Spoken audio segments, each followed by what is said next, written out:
حضرت ابراہیم علیہ السلام۔ حضرت ابراہیم علیہ السلام کا نسب یہ ہے: ابراہیم بن طارخ بن ناہود بن سرو بن راغو بن فالح بن عابر بن شاد۔ حضرت ابراہیم علیہ السلام کے والد کا نام ارشاد ربانی تعالیٰ ہے، اور وہ وقت بھی یاد کرنے کے لائق ہے جب حضرت ابراہیم علیہ السلام نے اپنے باپ آزر سے کہا کہ کیا تم بتوں کو معبود بناتے ہو؟ میں دیکھتا ہوں کہ تم اور تمہاری قوم سرے گمراہی میں ہے۔ سورۃ الانعام۔ اس سے معلوم ہوتا ہے کہ حضرت ابراہیم علیہ السلام کے والد کا نام آزر تھا۔ حضرت عبداللہ بن عباس سمیت اکثر علماء نسب کا کہنا ہے کہ اس کا نام طاہر تھا۔ اہل کتاب طارخ کہتے ہیں۔ بعض علماء نے کہا یہ آزر اس بت کا نام ہے جس کی وہ پوجا کرتا تھا، اس وجہ سے اسے بھی آزر کہنے لگے۔ امام ابن جرح رحمۃ اللہ علیہ نے فرمایا صحیح یہ ہے کہ اس کا نام آزر تھا، شاید ان کے دو ناموں ہوں یا ایک۔ ابن عساکر رحمۃ اللہ علیہ نے حضرت اکرمہ رحمۃ اللہ علیہ سے نقل کیا ہے کہ انہوں نے فرمایا حضرت ابراہیم علیہ السلام کی کنیت ابو زیفان مہمانوں والا مہمان نواز تھی۔ مورخین فرماتے ہیں کہ طارخ کی عمر 75 سال تھی جب اس کے حضرت ابراہیم علیہ السلام پیدا ہوئے۔ اس کے علاوہ ناہور اور ہاران بھی طارخ کے بیٹے تھے، اور ہاران کے بیٹے لوط علیہ السلام تھے۔ مورخین نے یہ بھی کہتے ہیں کہ حضرت ابراہیم علیہ السلام اپنے والد کے درمیانی بیٹے تھے۔ ہاران کی وفات ان کے باپ کی زندگی میں اسی علاقے میں ہو گئی تھی جہاں وہ پیدا ہوا۔ بحل کی سرزمین تھی وہ۔ تاریخ و سیرت کے مصنفین نے یہی مشہور ہے۔ ابن عساکر رحمۃ اللہ علیہ نے بھی اس کی تائید کرتے ہوئے کہا ہے صحیح بات ہے یہ کہ بابل میں پیدا ہوئے تھے آپ۔ حضرت ابراہیم علیہ السلام کی شکل و شباہت۔ حضرت عبداللہ بن عباس رضی اللہ عنہ سے روایت ہے کہ حضور پاک صلی اللہ علیہ وسلم نے فرمایا میں نے عیسیٰ بن مریم، موسیٰ اور ابراہیم کو دیکھا۔ عیسیٰ سرخ فام، گھنگریالے بالوں والے، چوڑے سینے والے تھے۔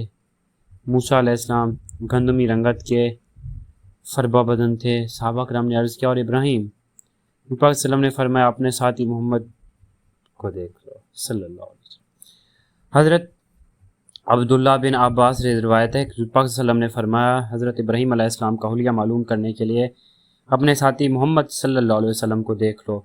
موسیٰ علیہ السلام گھنگریالے بالوں والے، گندمی رنگت کے تھے، سرخ اونٹ پر سوار تھے جس کی نکیر کھجور کے پتوں کی تھی۔ وہ منظر میرے تصور میں محفوظ ہے، گویا میں انہیں دیکھ رہا ہوں کہ وادی کے نشیب میں اتر رہے ہیں۔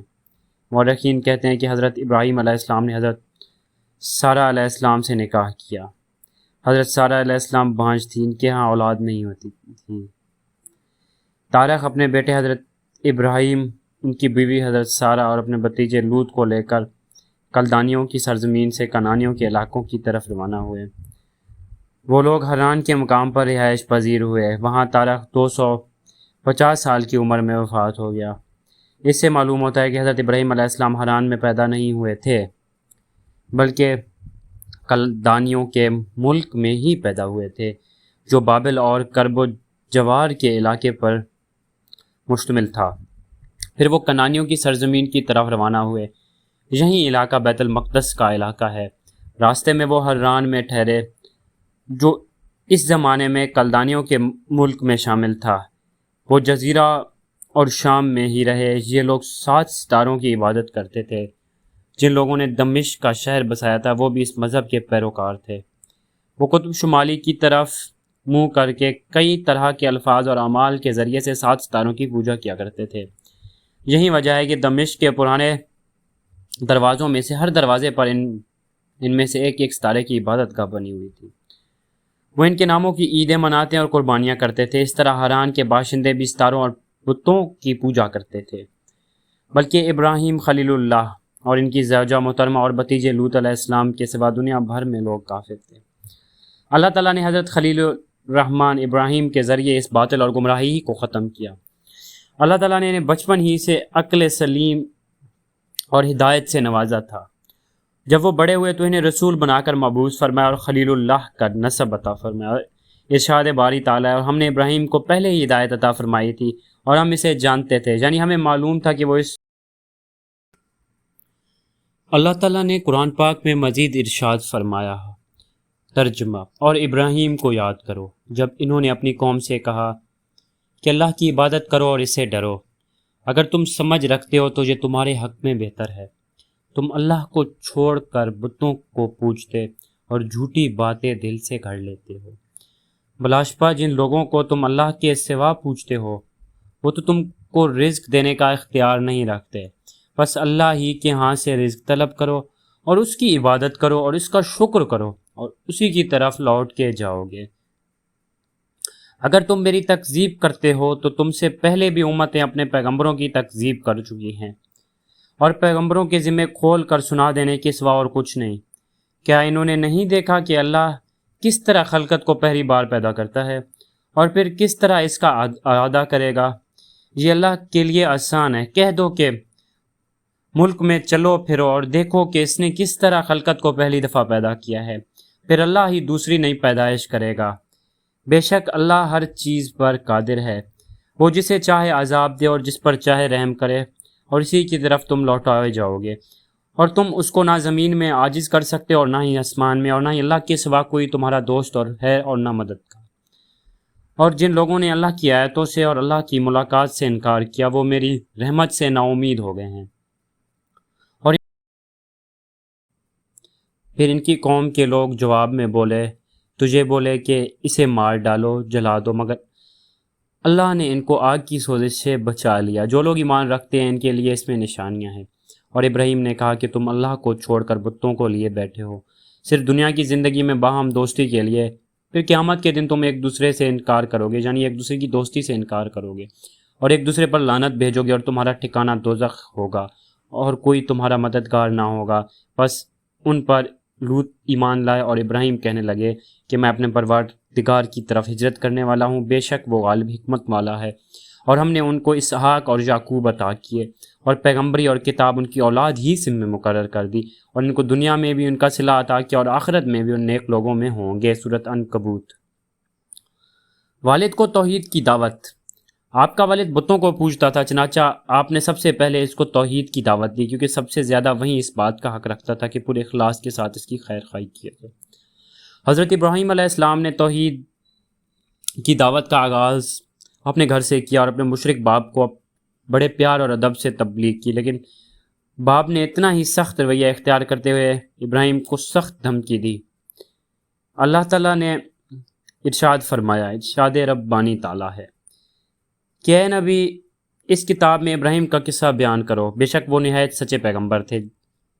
جب انہوں نے اپنے باپ سے کہا کہ ابا جان آپ ایسی چیزوں کو کیوں پوچھتے ہیں جو نہ سنیں نہ دیکھے اور نہ آپ کے کچھ کام آ سکے؟ ابا جان مجھے ایسا علم ملا ہے جو آپ کو نہیں ملا، لہٰذا میرے ساتھ ہو جائیے، میں آپ کو سیدھے راہ پر چلا دوں گا۔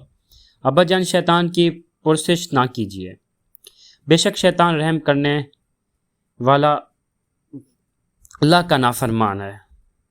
ابا جان مجھے ڈر لگتا ہے کہ کہیں آپ کو اللہ کا عذاب نہ پکڑے تو آپ شیطان کے ساتھی بن جائیں۔ اس نے کہا ابراہیم کیا تم میرے معبودوں سے برگشتہ ہو؟ اگر تم باز نہیں آئے گا تو میں تمہیں سنگسار کر دوں گا اور تو ہمیشہ کے لیے مجھ سے دور ہو جائے گا۔ ابراہیم علیہ السلام نے کہا اچھا تم پر سلام ہو، اور کہا کہ میں آپ کے لیے اپنے پروردگار سے بخشش مانگوں گا، بے شک وہ مجھ پر نہایت مہربان ہے، اور میں آپ لوگوں سے اور جن کو اللہ کے سوا پکارتے ہیں ان سے کنارہ کرتا ہوں اور اپنے پروردگار ہی کو پکاروں گا۔ مجھے یقین ہے کہ میں اپنے پروردگار کو پکار کر محروم نہیں رہوں گا۔ سورۃ مریم۔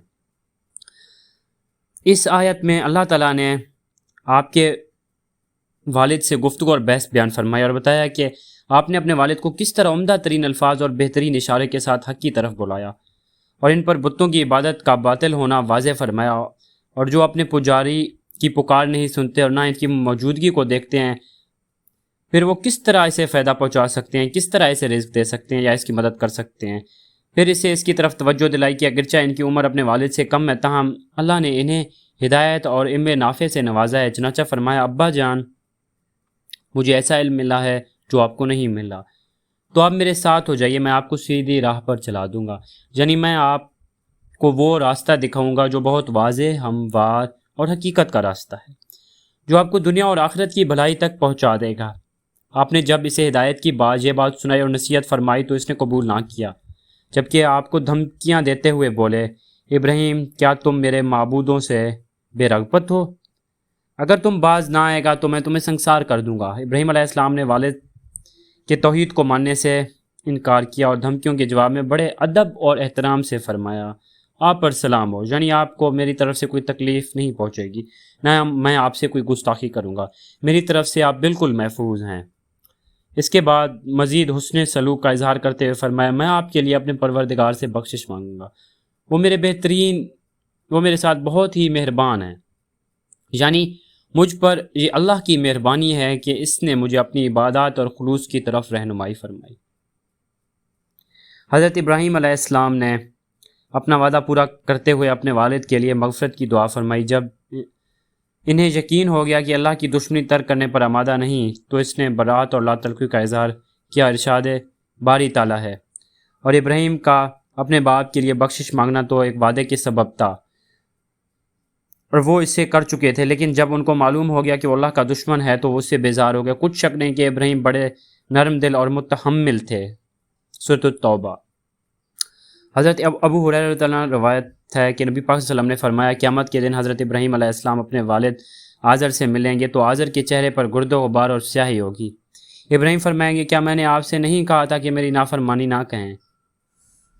اور وہ کہے گا، آج میں آپ کی نافرمانی نہیں کروں گا۔ ابراہیم فرمائیں گے، یا رب تو نے مجھ سے وعدہ کیا تھا کہ جس دن لوگ قبروں سے اٹھائے جائیں گے اس دن تو مجھے رسوا نہیں کرے گا۔ اس سے بڑھ کر رسوائی کیا ہوگی کہ میرا باپ رحمت سے دور جہنم میں جا رہا ہے۔ اللہ تعالیٰ فرمائے گا، میں نے جنت کافروں پر حرام کر دی۔